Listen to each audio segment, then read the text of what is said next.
Assalamualaikum warahmatullahi wabarakatuh. Perkenalkan, nama saya Safira Rustam dengan NIM D1B1-265. Saya dari Prodi S1 Farmasi Universitas Megarizky Makassar, kelas B. Di sini saya akan menjelaskan secara singkat tentang teori dan struktur atom, di mana teori adalah serangkaian bagian yang saling berhubungan yang menghadirkan sebuah pandangan sistematis mengenai fenomena dengan menentukan hubungan antar variabel dengan maksud menjelaskan fenomena alamiah. Struktur atom. Struktur atom merupakan satuan terkecil dalam materi, baik itu berupa benda cair, padat, dan gas. Dalam pembagian struktur atom terdiri atas 3 inti materi yang memiliki fungsi masing-masing, yaitu proton, elektron, dan neutron, di mana proton dan neutron berada di dalam inti atom, sedangkan elektron berputar mengelilingi inti atom yang berupa proton dan neutron. Dan ada juga struktur atom seperti proton bermuatan positif, neutron yang bermuatan netral, dan elektron yang bermuatan negatif. Pada penjelasan tentang struktur atom terdapat inti atom, di mana inti atom adalah pusat atom yang terdiri dari proton dan neutron, dikelilingi oleh awan elektron. Banyaknya proton dalam inti atom disebut nomor atom dan menentukan elemen dari sebuah atom. Istilah atau penyebutan atom awalnya berasal dari bahasa Yunani, di mana atom merupakan tidak dapat dipecah atau dipotong, serta tidak mungkin untuk dibagi lagi, sehingga konsep tidak dapat terbagi lagi ini dikemukakan oleh para filsuf dari Yunani dan India. Pada abad ke-17 dan ke-18, para kimiawan meletakkan dasar-dasar pemikiran ini dengan menunjukkan bahwa zat-zat tertentu tidak dapat dibagi lebih jauh lagi menggunakan metode-metode kimia. Kemudian pada akhir abad ke-19 sampai pada abad ke-20, para ahli fisika mulai menemukan komponen-komponen yang berukuran sangat kecil, yaitu subatom dalam inti atom, menunjukkan bahwa struktur atom merupakan inti dari suatu materi. Dalam perkembangan sains dan ilmu pengetahuan dalam masanya, terdapat banyak peneliti dan ilmuwan, di mana mereka mengemukakan hasil pemikiran dan penemu yang diketahui oleh hasil riset dan percobaan yang dibuatnya. Saya akan melanjutkan terkait dengan penemu struktur atom dan inti atom, di mana dalam penelitian terkait dengan struktur atom dan inti atom banyak dikemukakan oleh para ahli, yaitu 1. Teori atom Dalton. Teori atom Dalton dikemukakan oleh ilmuwan berkebangsaan Inggris, yaitu John Dalton, pada tahun 1803 sampai 1808.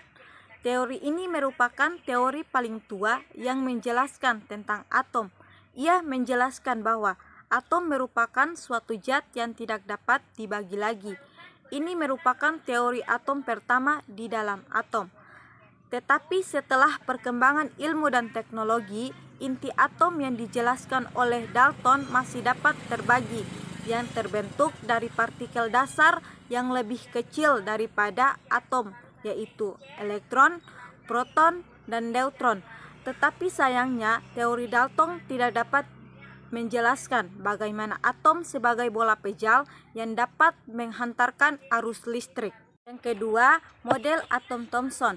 Pada tahun 1900 dan pada awal abad ke-20, J.J. Thomson menggambarkan atom seperti bola roti dengan taburan kismis.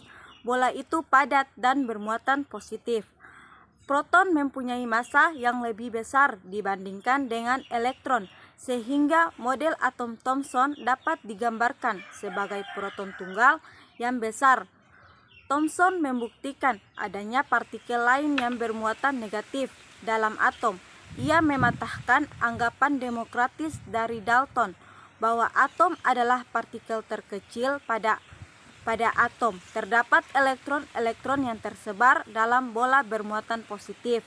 Sayangnya, atom Thomson memiliki kelemahan, yaitu tidak dapat menerangkan dinamika reaksi kimia yang terjadi antar atom, di mana kelemahan atom Thomson yaitu tidak mampu menjelaskan susunan atom negatif dan positif yang terdapat dalam bola atom tersebut.